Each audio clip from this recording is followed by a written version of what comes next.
The crate came off the back of the stock trailer at 6:30 on a gray morning in late April, and it was already screaming. Hattie Vance stood at the open end of her loading chute with a feed scoop in one hand and her grandmother's composition notebook in the other, and she counted them as the man tipped the crate and let them spill out into the holding pen. 200 guinea fowl, scrawny as a fistful of wet feathers, gray and speckled and loud past all reason, tumbling out onto the gravel in a knee-high storm of complaint. 200. She had paid $40 for the lot, and the man who delivered them had not been able to keep the grin off his face when he said it. $40, he repeated, as if she might not have heard him the first time, as if the number itself were the joke. For the whole crate. I'd have given them to you for nothing, just to get the noise off my place. Hattie wrote the number down. $40, 200 birds, the last Tuesday in April. She wrote it in the back of the marbled black and white notebook her grandmother had carried for 30 years before her, in the same patient hand, on the same kind of line, and she did not bother to explain herself to the man because there was nothing in him that would have taken the explanation. He had come from a place 3 counties over, where a hatchery had overhatched the season and could not sell the surplus, and he was glad to be rid of them. He thought he had cheated her. She let him think it.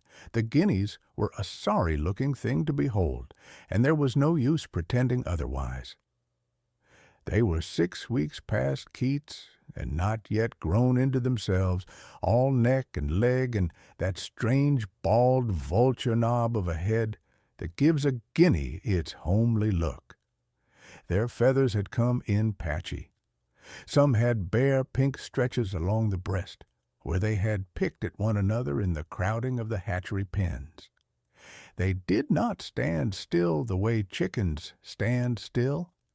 They moved in a single nervous body, the whole 200 of them flowing from one corner of the pen to another like water tipped in a pan, and the sound they made was not a cluck or a crow, but a hard mechanical racket, a 2-note alarm that did not stop and did not soften and seemed to have no off. Her nearest neighbor heard it before he saw it. Dale Renner farmed the 400 acres that ran along the east fence line, black baldy cattle mostly, a good herd by the county's reckoning, and he came down the gravel in his faded white pickup about an hour after the trailer left, because a man cannot hear that sound across a valley and not come to find out what has gone wrong. He leaned an elbow out the window and looked at the pen and did not get out of the truck. "What in the world is that, Hattie?" "Guineas," she said. "I can hear they're guineas. I'm asking what they're doing in your pen." "Eating in a minute, when I get the feeder filled." Dale looked at the gray, boiling mass of them and shook his head slowly, the way a man shakes his head at a thing he has already decided is a mistake. "My granddad kept a few of them. Drove my grandmother out of her mind. They roost in the trees. They won't go in a coop. They scatter the first hard wind, and a hawk gets the rest. You'll have 40 of them left by August, and you'll wish you had none." He put the truck in gear. $40, I bet. Somebody saw you coming." "40," she agreed.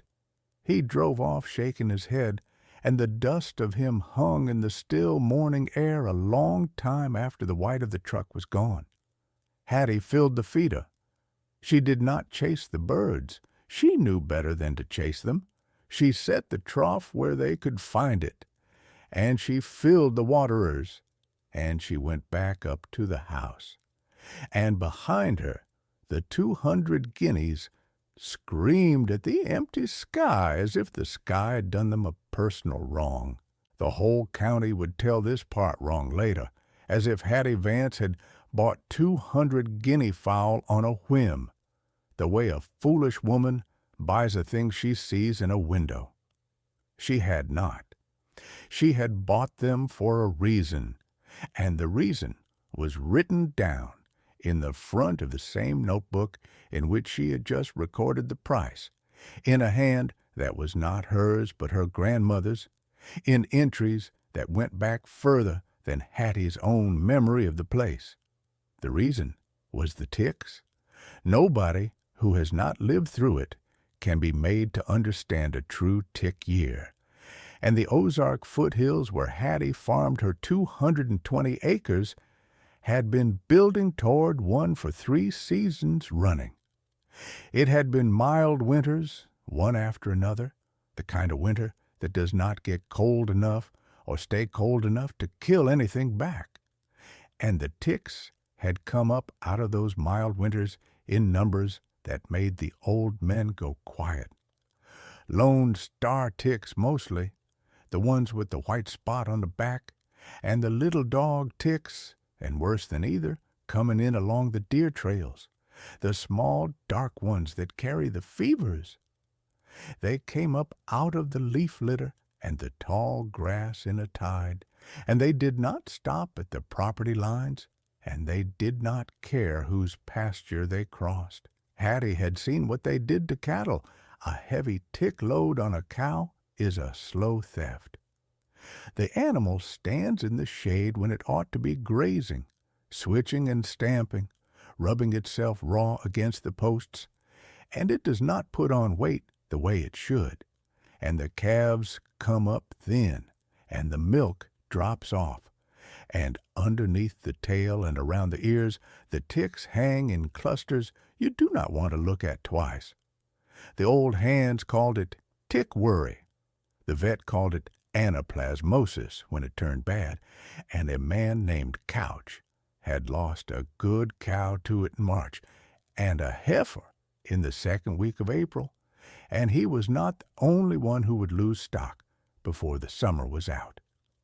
Hattie's grandmother had farmed this same ground for 40 years and had kept guinea fowl, every one of them, and she had written down why. Hattie had read the entries so many times she could have recited them. The guineas eat the ticks, not a few of the ticks. The ticks, plural and particular, the way a vacuum takes a floor. A flock working a pasture in a tight, nervous line will take a tick population climbing toward disaster and hold it down to almost nothing, season after season, because that is what a guinea is built to do. It is a ground bird from the African scrub, made to walk all day and eat insects off the grass. And a tick is exactly the size and speed and habit of insect that a guinea was made to find. Her grandmother had held the valley's ticks in check for 40 years and had never once been thanked for it, because nobody connects the absence of a plague to the small homely thing that prevented it. You do not thank the dam for the flood that did not come. When her grandmother died, the flock dwindled and then failed, the last of the old birds taken by a hard ice storm 2 winters back, and for 2 springs the ground had gone unguarded, and the ticks had noticed. They always notice. Hattie had watched the load climb on her own herd through the back half of the previous summer, pulling them off her 2 milk cows by the dozens, and she had gone to the notebook, and the notebook had told her what to do. And so she had spent $40 on 200 screaming birds that her neighbor said she would regret by August. She did not expect to be thanked. She expected, if anything, to be laughed at, and in that she was not disappointed. The laughing started at the feed store, which is where everything in the valley starts. Hattie went in on the first Saturday of May for Game Bird Starter, the high-protein crumble that Keats and young guineas need, 28% protein, far richer than the chick feed the chickens got, and she bought 8 bags of it and the men at the counter could not let it pass. There were 4 of them that morning, the regulars, leaned against the seed bins the way they always were, and Dale Renner was among them, and he had told the story already, so they were primed for her. "Heard you got into the guinea business," one of them said. "His name was Pruitt, and he ran hogs. Heard you paid good money for somebody else's headache." $40, Dale supplied helpfully. 200 of them. 200? Pruitt whistled low through his teeth. "You know they won't lay worth a thing. You know that. A guinea hen'll hide her eggs in the brush and let a snake have them before she'll lay you a one in a box."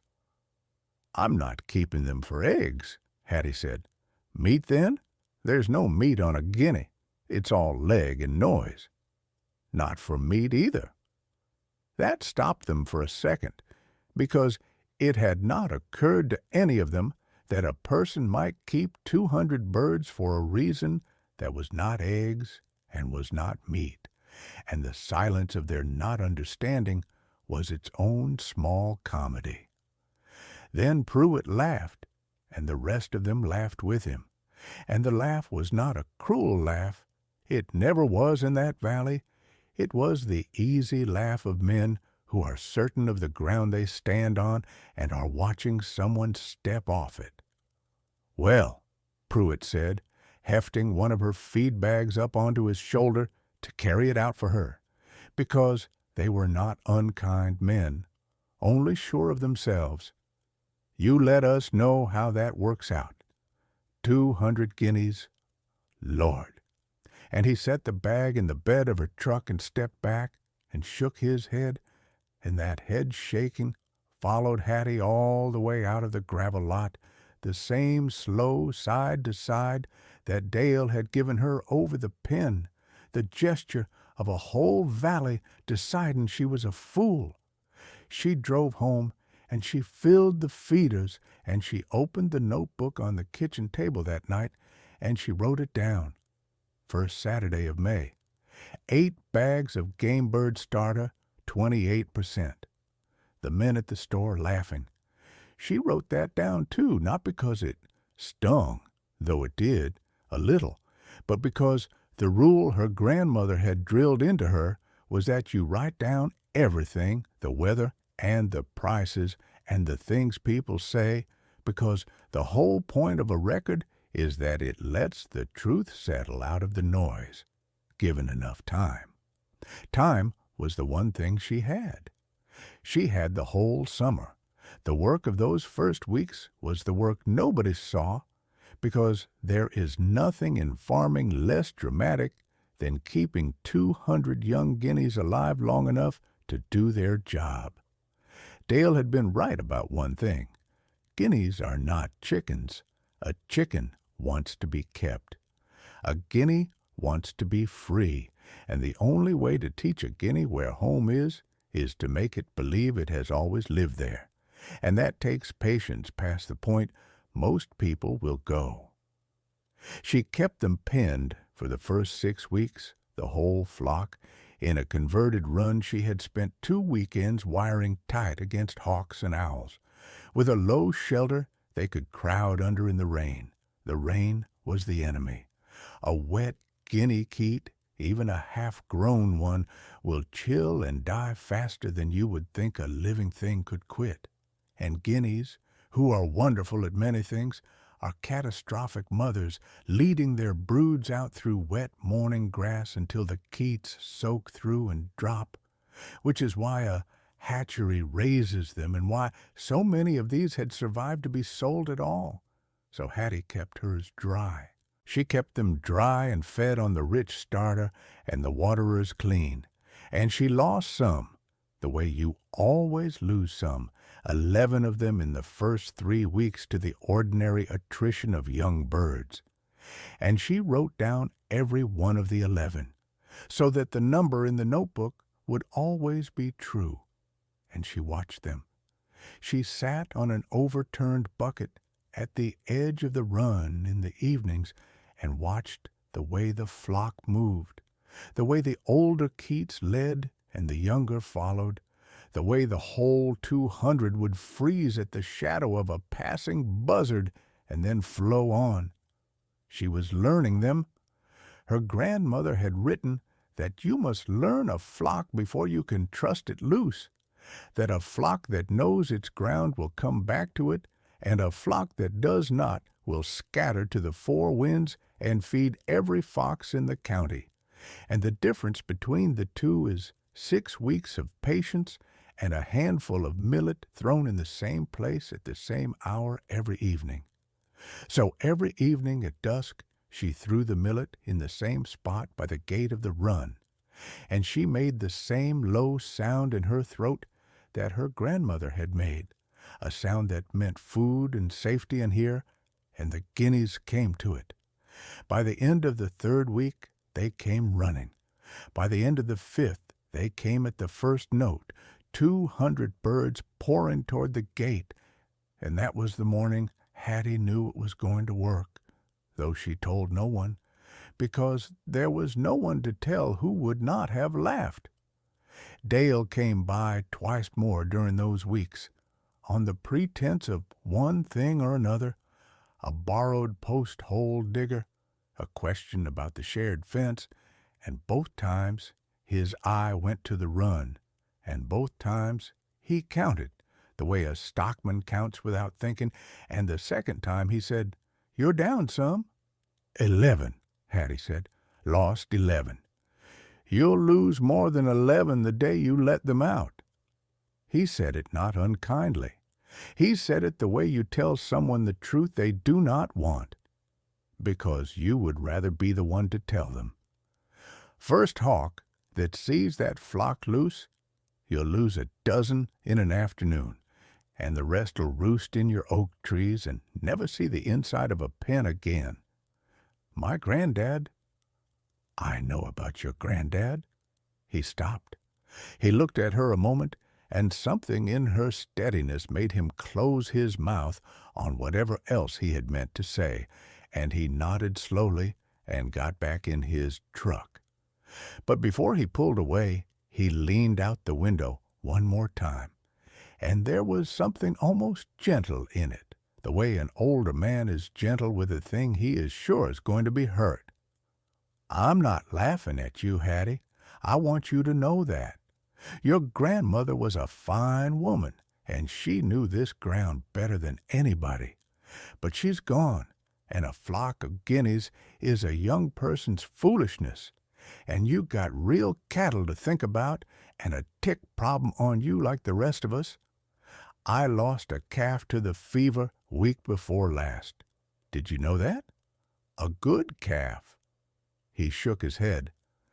"I'd hate to see you waste a summer chasing birds out of trees when you ought to be spraying your stock and dipping 'em like everybody else." "You spray them," Hattie said, "and you still lost the calf." He did not have an answer for that. He drove off, and the dust hung, and the guineas screamed, and Hattie went and wrote it down.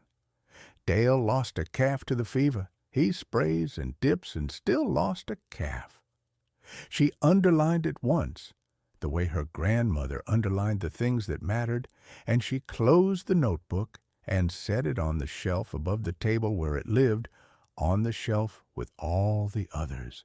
30 years of mottled gray spines worn soft at the corners, and she went to bed. She let them out on a dry morning in the 2nd week of June. She had waited for the weather, because you do not turn a guinea flock loose into rain, and the morning she chose was clear and still and warming, the dew already lifting off the grass by 7, and she opened the gate of the run and stood aside to let them decide. For a long moment nothing happened. 200 guineas stood in the open gate and looked at the open world and did not trust it. Then one went, and then the flock went, pouring out across the home pasture in a gray speckled tide, and Hattie stood and watched her summer's work walk out into the open where any hawk in the county could have it, and she did not breathe quite right until that evening at dusk, when she went down and made the low sound in her throat and threw the millet by the gate. They came. Every one of them that she had turned out that morning came back to the run at dusk, came running at the first note, and went in, and she shut the gate behind them and stood in the falling dark with her heart going hard, because it had worked. The whole patient business of it had worked, and she had a flock that ranged free all day and came home every night, which is the only kind of guinea flock worth having, and the kind that almost nobody has the patience to make. And out in the pasture all that long first day, the guineas had been eating ticks. Anyone who tells you the guineas fixed the valley's tick problem in a week is telling you a story, not the truth. A flock of guinea fowl does not announce what it is doing. It simply walks all day, every day, in that tight, nervous line, working the grass with that down and pecking motion, head down, head down, head down, 100 yards of pasture in a morning, and what it leaves behind it is grass with the ticks taken out of it. You cannot see it happening. You can only see after a while that something has stopped. Hattie saw it first on her own 2 milk cows, because she handled them every day, and she knew their bodies the way you know a thing you touch every morning. By the last week of June, the clusters were gone from behind their ears. By the first week of July, she went over both cows inch by inch, the soft belly, the bag, the inside of the legs, the base of the tail, and she found 4 ticks on the pair of them, where a month before she would have found 4 dozen. And she stood in the milking stall with her hand flat on the warm flank of the nearer cow, and she felt something she did not have a word for and did not try to find one. She went and wrote the number down. 4 ticks, both cows, first week of July. She did not write down what she felt. Her grandmother had taught her that too. The flock had grown into itself by then. The patchy, half-grown birds of April had filled out into proper guinea fowl, plump-bodied and sleek-feathered, the gray pearled all over with the white spots that give them their name, the bald heads gone a hard blue and red and bone, ugly and magnificent, and they ranged wider every week as they learned the ground. They worked the home pasture and then the far pasture, and then the brushy draw along the creek where the deer came down and where the ticks were thickest, and they did not stay on Hattie's side of the fence, because a guinea fowl has no respect whatever for a property line. That was the thing nobody had counted on, least of all Hattie. The flock spilled over. It worked the fence line, and then it worked through the fence line, 200 birds flowing under the bottom wire and out onto Dale Renner's 400 acres, into the black baldy cattle, and Dale came down the gravel that second week of July, fully prepared to be angry about it. "Your birds are all over my place," he said, before he had the truck door fully open. "All through my cattle. 200 of them in my pasture this morning. You want to tell me what you're going to do about that?" "Nothing," Hattie said. "Nothing." He stared at her. "They're trespassing, Hattie. They're in my herd. They're eating your ticks." She wiped her hands on the rag at her belt and faced him square. "Dale, how's your herd this week? You go over them lately? You look at the calf you've been worried about?" Something moved in his face.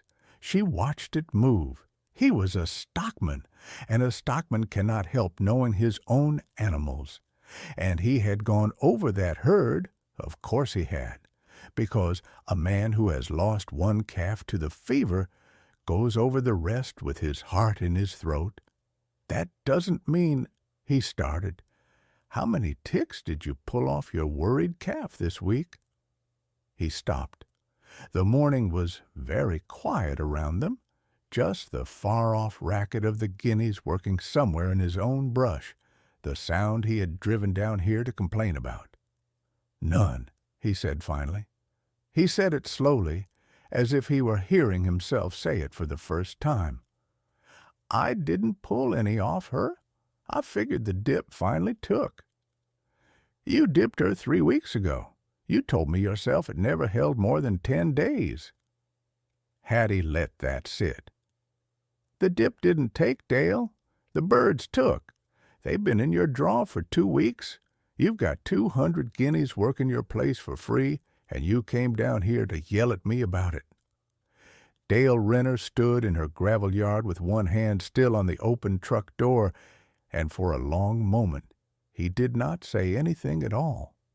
He looked out toward his own land, where the gray tide of the flock was moving through the morning, and Hattie watched a whole season of certainty come apart in him slowly, the way ice goes off a pond from the edges in. "My granddad's guineas," he said at last, "drove my grandmother out of her mind. They probably kept your granddad's cattle off the fever, too. Nobody just never thought to write it down." Hattie almost smiled and didn't. "My grandmother wrote it down. 40 years of it. You want to see?"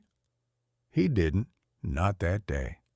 He shut the truck door without getting out, and he sat a minute, and then he said through the window, quieter than she had ever heard him, "Leave the birds where they are. They can work my place." And he put the truck in gear, and the dust of him hung, and Hattie went inside and opened the notebook and wrote down every word of it, because the day the first one comes around is a day worth keeping, and the old woman had always said so. The first one to come around is always the hardest, and after Dale it went faster, the way these things do, because Dale Renner was a man the valley listened to, and a man like that does not change his mind quietly. He talked. He told it at the feed store, the same counter where they had laughed at her and May, and he told it straight, the way an honest man tells a thing he was wrong about, which is the most convincing kind of telling there is. "I went down there to chew her out about her birds being in my herd," he said, "and I came home and went over my stock, and I couldn't find a tick on the worst of them. 3 weeks. I haven't pulled a tick off that calf in 3 weeks. You explain it to me, because I can't." Pruitt, who ran hogs and who had carried her feed bag to her truck while he laughed, did not believe it.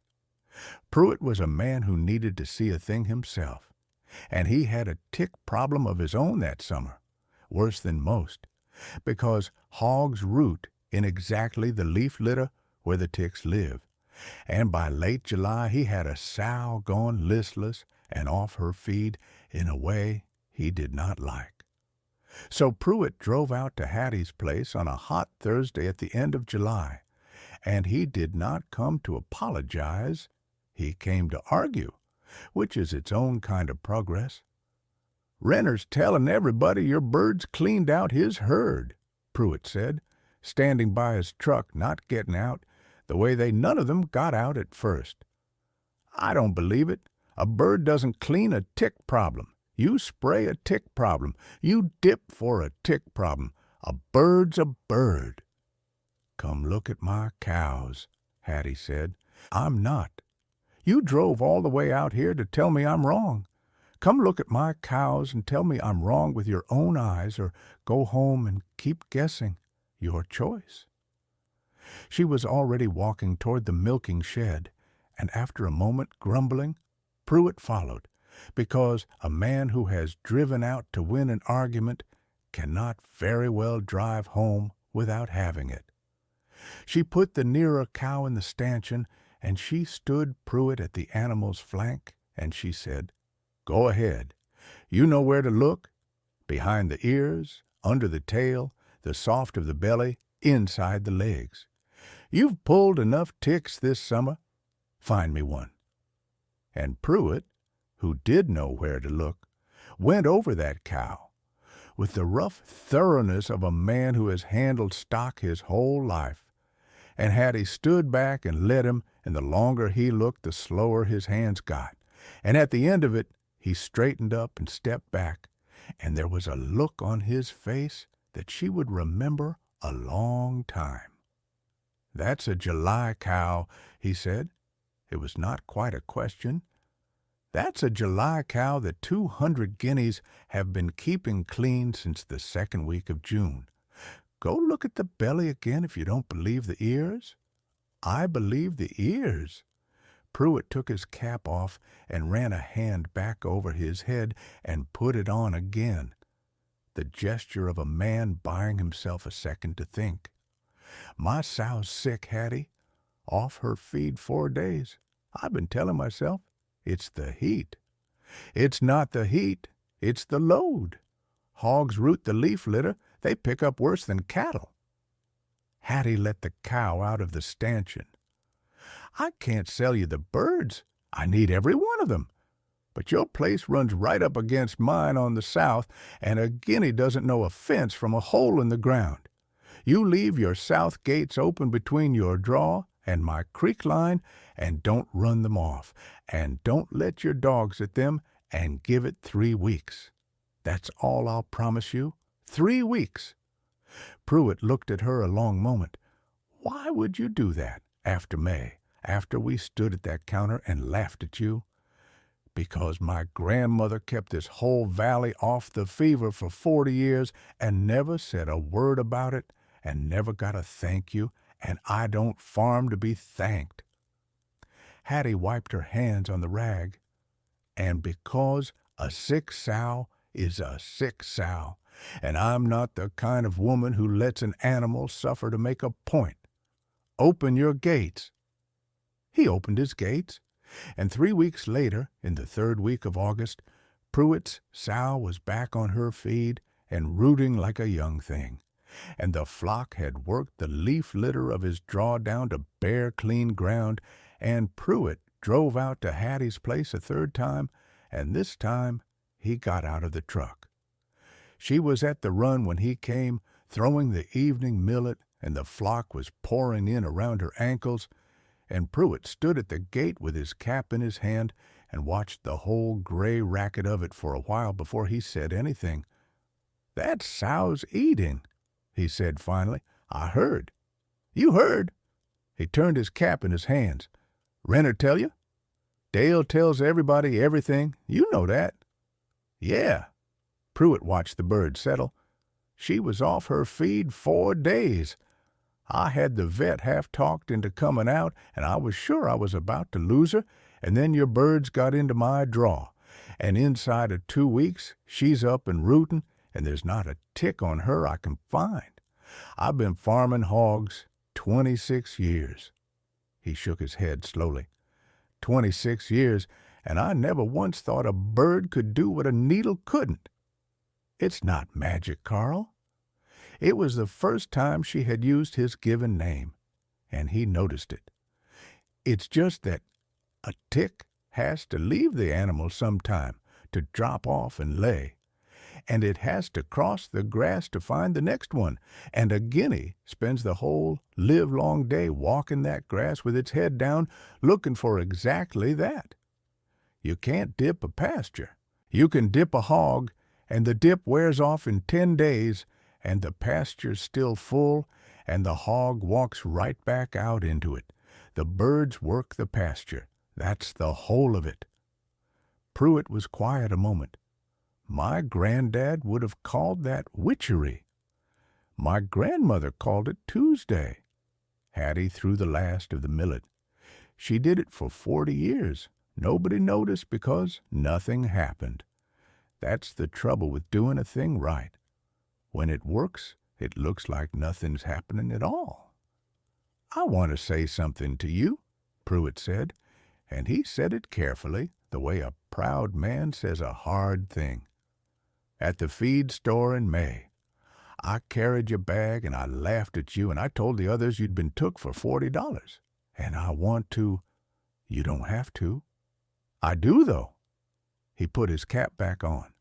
"I do, because I'd have let that sow die guessing, and the only reason I didn't is a woman I laughed at told me to open my gates and didn't charge me a dime for it." He stuck out a thick hand, and Hattie wiped hers on the rag and took it, and they shook over the gate with 200 guineas going quiet around their feet. "So, thank you. There, I said it. Don't make me say it twice." "I won't write it down," Hattie said. "You will, though."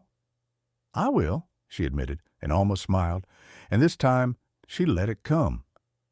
That was the summer the valley turned, one stockman and then another, because a tick year that should have been a disaster simply was not.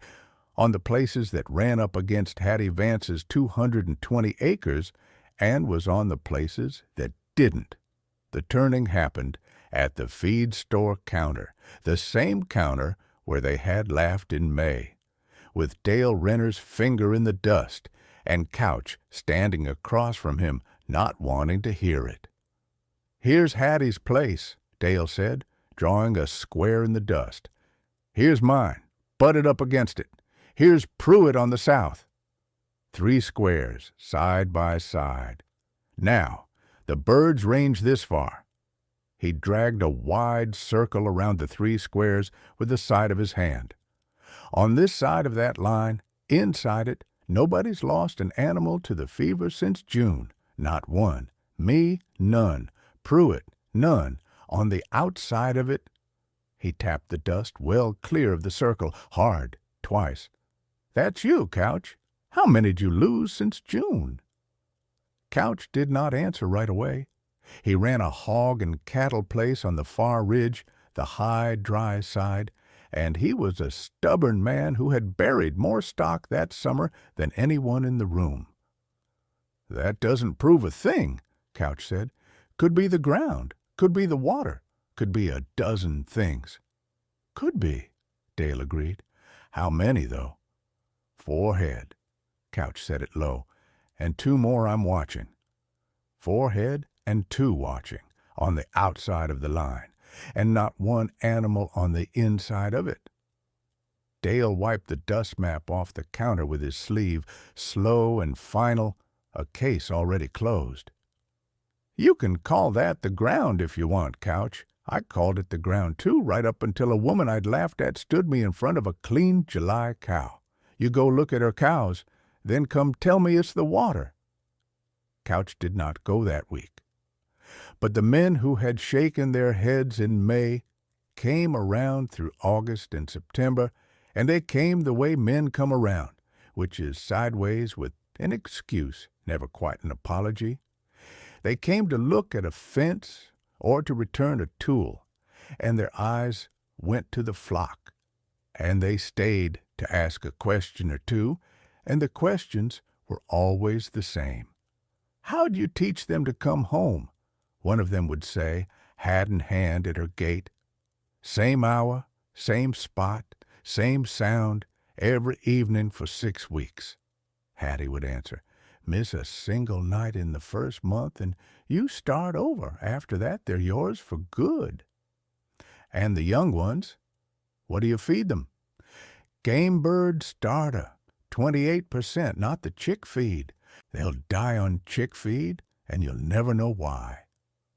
"How long before you can turn them loose?" 6 weeks penned, not a day less. Turn them out early, and you're feeding foxes." And more than once she went to the shelf and took down a notebook, not her own, but one of her grandmother's, the older Spine's, the 40 years of it, and she opened it on the kitchen table and let a hard-handed cattleman read his own valley's history in a dead woman's careful hand. "She wrote down the tick years," Dale said, the first time she showed him. He had his reading glasses on, and he was bent over the open notebook the way a man bends over Scripture. "Look at that. Bad tick year, 2011, turned the south flock loose early. She knew what they were for." "She knew what everything was for," Hattie said. She just never told anybody. She figured the work would say it. The work didn't say it loud enough. Dale turned a page, careful, his thick finger under the line. We none of us heard it. He looked up at her. You're louder than she was. You made us look. It wasn't me. The birds made you look.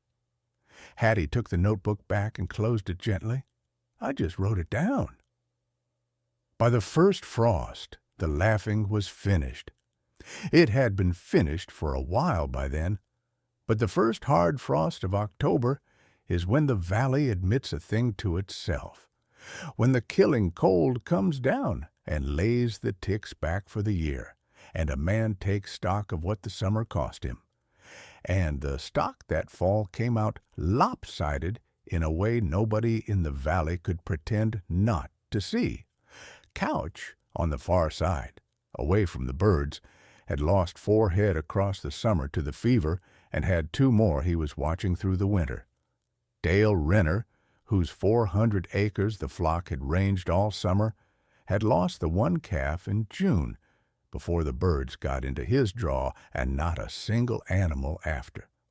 Pruitt's sow was fat, and Hattie Vance's 2 milk cows that everyone had forgotten about in all the talk of Guineas had gone through the worst tick year in a decade and come out the other side without so much as a sick day between them, slick and fat and clean, and her grandmother's flock, 200 birds bought for $40 off the back of a stranger's trailer, had walked the whole valley clean for free.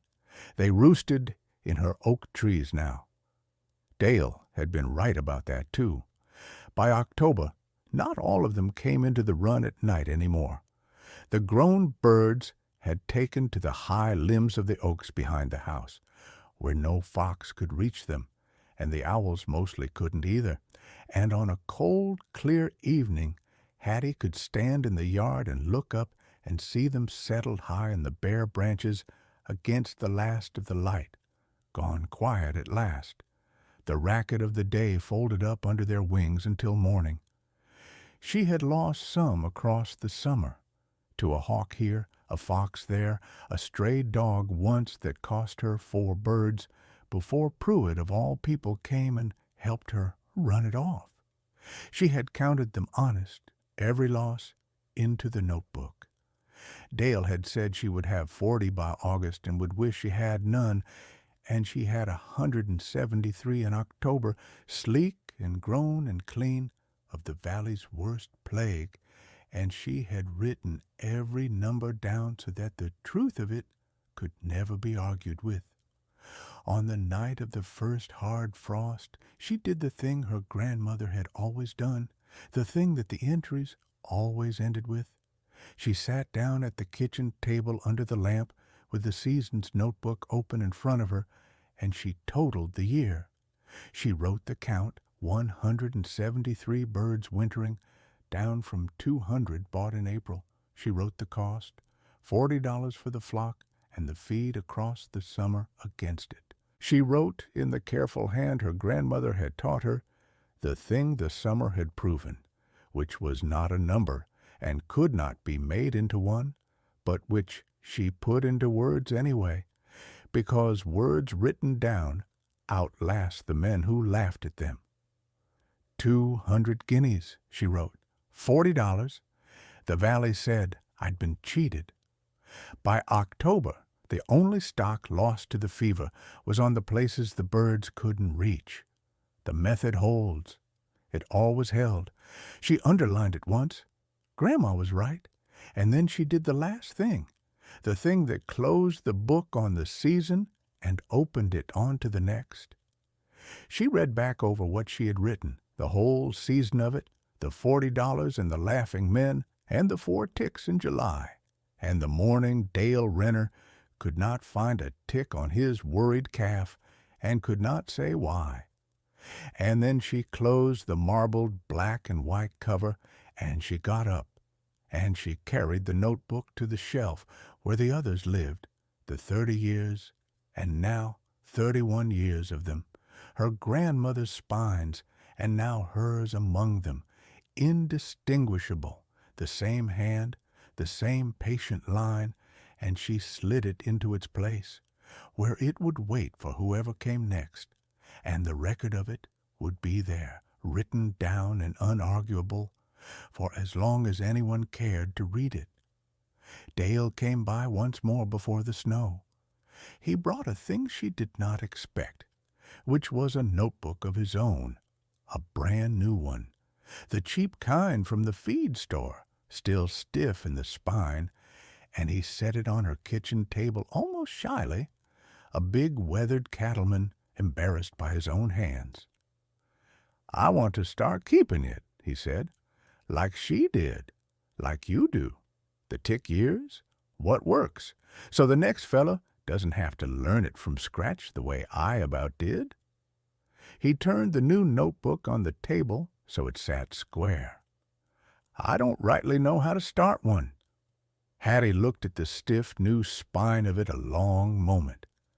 Then she reached up to the shelf and took down the oldest of her grandmothers, the very first one, the one from 41 years back, soft as cloth now from handling, and she opened it to the first page and turned it around so Dale could see the first entry the old woman had ever made, in a young woman's hand, before she had children, before she had grandchildren, before any of them. "You start it like she did," Hattie said. "You write down the weather, and you write down the date, and you write down the thing you did and what came of it, and you don't put in how you felt about any of it, because feelings don't keep and a fact does. And you do it every day whether anything happened or not.